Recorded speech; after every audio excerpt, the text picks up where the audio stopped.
BJP के firebrand नेता है उनकी तरफ से किया गया था। मंडी में खुद आप देखिए विक्रमादित्य सिंह और कंगना रनौत के बीच में तो जुबानी जंग भी देखने को मिली थी। और देखिए कहा गया कि 4 जून को बिल्कुल 4 जून को जब नतीजे सामने आएंगे तो ये पता चल जाएगा कि कौन किससे आगे है, क्योंकि विक्रमादित्य सिंह की तरफ से कंगना रनौत के लिए बहुत ही कड़ी बयानबाजी की गई थी।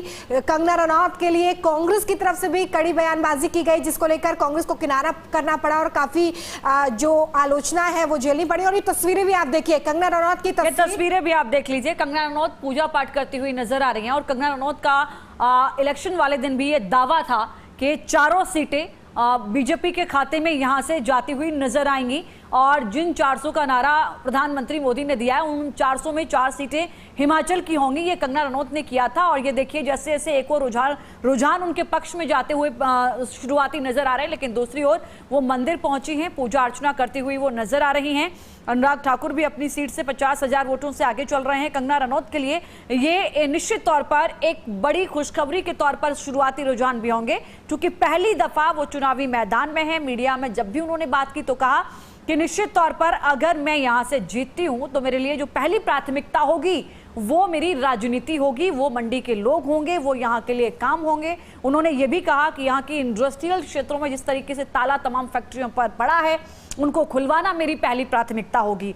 इधर हमीरपुर पर आप नजर डालेंगे तो यहाँ अनुराग ठाकुर लगातार आगे बने हुए हैं और मंडी की अगर आप बात करें तो 2019 में यहाँ बेशक भारतीय जनता पार्टी जीती, लेकिन उपचुनाव हुआ तो यहाँ पर विक्रमादित्य सिंह की मदर जो है वो प्रतिभा सिंह वो यहाँ पर चुनाव जीती और इस बार पीडब्ल्यूडी मंत्री हैं हिमाचल की सरकार में विक्रमादित्य, और वो यहाँ से मैदान में है। सीधा मुकाबला कंगना रनौत से उनका है। हालांकि कंगना रनौत पर कांग्रेस पार्टी के प्रवक्ताओं की ओर से भी जो बयान दिया गया उस पर भी बड़ी सियासत हुई, लेकिन फिलहाल यहाँ की जो तस्वीर है वो कंगना रनौत के पक्ष में जाती हुई शुरुआती रुझान तो रोमिता यही इशारा करते हैं। और बिल्कुल देखिए यहाँ पर एक गौर करने वाली बात यह भी है कि अगर आप 2019 में लोकसभा चुनाव के नतीजों को देखेंगे तो आप ये पाएंगे कि हिमाचल प्रदेश एक ऐसा राज्य रहा है जहां पर कांग्रेस को सफलता नहीं मिली थी। यानी कि कुछ ऐसे राज्य भी हैं जहां पर पिछली बार भी यूपीए या फिर कांग्रेस को कोई बढ़त नहीं मिली थी, जिसमें से हिमाचल एक राज्य है। लेकिन जिस तरीके से विधानसभा चुनाव के नतीजे सामने आए, हिमाचल में कांग्रेस की उम्मीदें बढ़ गई थी लोकसभा चुनाव को लेकर, लेकिन फिलहाल जो आंकड़े हैं वो ये बता रहे हैं कि इस बार भी निराशा हाथ लगने वाली है कांग्रेस को हिमाचल से खास तौर पे। और हमीरपुर जो है वो काफी हॉट सीट, क्योंकि अनुराग ठाकुर ऐसे चुनावी मैदान में है। कई मुद्दों पर अनुराग ठाकुर मुखर होकर कांग्रेस को घेरते रहे हैं, इंडिया गठबंधन को घेरते रहे हैं और यहीं से एक बड़ा मैसेज देने का प्रयास भी होगा, क्योंकि 4 लोकसभा सीटें, क्योंकि क्लीन स्वीप होगा तो और बड़ा मैंडेट भी यहाँ पर नजर आ रहा है, क्योंकि जो वोटों का अंतर है, जो लीडिंग फैक्टर है वो भी काफी ज्यादा है। कुछ ऐसा फैक्टर नहीं है कि कुछ ही वोटों से जीत गए हैं।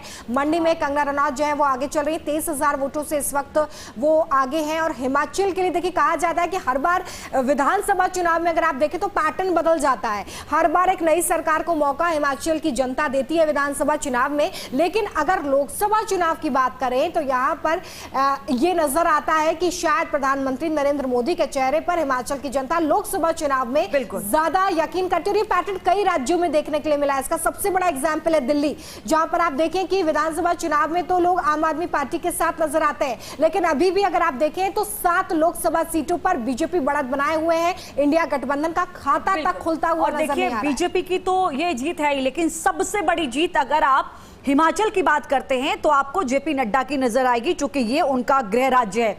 इसलिए इस वजह से यहां उनकी जिम्मेदारी भी बहुत बड़ी हो जाती थी। और अगर ये 4 सीटें भारतीय जनता पार्टी के खाते में जाती हैं तो निश्चित तौर पर यह बड़ी उपलब्धि के तौर पर जेपी नड्डा के लिए भी माना जाएगा। लेकिन दूसरी ओर हिमाचल प्रदेश के मुख्यमंत्री सुखविंदर सिंह सुक्खू की जो प्रतिष्ठा दांव पर लगी थी उस पर भी कहीं ना कहीं एक सवालिया निशान, ये शुरुआती रुझान तो लगाते हुए नजर जरूर आ रहे हैं।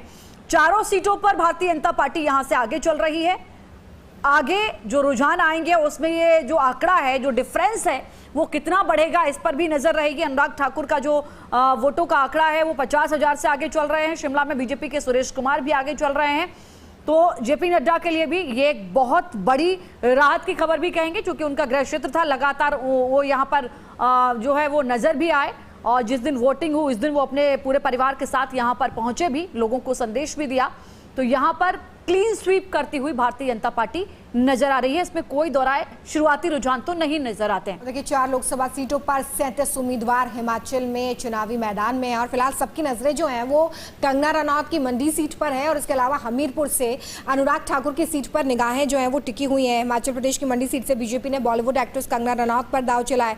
उनकी टक्कर यहाँ पर कांग्रेस के पूर्व सीएम वीरभद्र सिंह के बेटे विक्रम आदित्य से है और ये काफी कड़ी टक्कर मानी जा रही है क्योंकि यहाँ से एक बड़ा मैसेज देने का प्रयास भी होगा क्योंकि विक्रम आदित्य सिंह भी अच्छा खासा होल्ड रखते हैं सीट पर। हमीरपुर से बीजेपी ने अनुराग ठाकुर को प्रत्याशी बनाया। उनका मुकाबला कांग्रेस के प्रत्याशी सतपाल सिंह से है। कांगड़ा लोकसभा सीट की बात की जाए तो कांग्रेस और बीजेपी का सीधा मुकाबला इस सीट पर है क्योंकि बीजेपी ने यहां से राजीव भारद्वाज के सामने नेता कांग्रेस के आनंद शर्मा को अपनी सियासी किस्मत आजमाने के लिए उतार दिया है। इसके अलावा शिमला सीट की बात की जाए तो बीजेपी के सुरेश कुमार कश्यप और कांग्रेस नेता विनोद सुल्तानपुरी जो है उनकी टक्कर यहां पर मानी जा रही है। फिलहाल हिमाचल से अच्छी खबर सामने आ रही है लेकिन कई ऐसे राज्य हैं लक्ष्मी जहां से फिलहाल एनडीए या इंडिया गठबंधन के लिए अच्छी खबरें सामने नहीं आ रही हैं। फिलहाल देखिए हम लगातार आपको ये भी बता रहे हैं कि जो रुझान है उसमें बीजेपी इस वक्त 253 सीटों पर बनी हुई है। एनडीए यहाँ पर जो आंकड़ा है वो 300 का अभी फिलहाल तो छूती हुई नजर आ रही है लेकिन क्या ये आंकड़ा 400 पार होगा क्योंकि कई एग्जिट पोल ऐसे थे जो 400 पार के आंकड़े को भी दिखा रहे थे। लेकिन यहाँ पर इंडिया और एनडीए के अगर आप आंकड़े को देखेंगे तो फिलहाल इंडिया जो है वो एनडीए का पीछा करती हुई नजर आ रही है लेकिन अभी भी 60 से ज्यादा सीटों का अंतर जो है वो नजर आ रहा है एनडीए और इंडिया गठबंधन के बीच में। बिल्कुल। और देखिए जो आपके सामने टैली है इसमें सबसे महत्वपूर्ण जो इस वक्त आप देख रहे हैं वो हिमाचल की अपडेट देख रहे हैं और हिमाचल की बात की जाए तो यहाँ पर सबसे ज्यादा इस बार वोट प्रतिशत रहा है। अगर आप लोकसभा सीट वाइज देखें तो यहाँ हिमाचल प्रदेश में 71% मतदान हुआ है। हिमाचल प्रदेश की जो मंडी संसदीय क्षेत्र है यहाँ पर सबसे ज्यादा वोट हुआ था, 73% वोट हुआ था और इसमें सबसे ज्यादा जो बड़ी भूमिका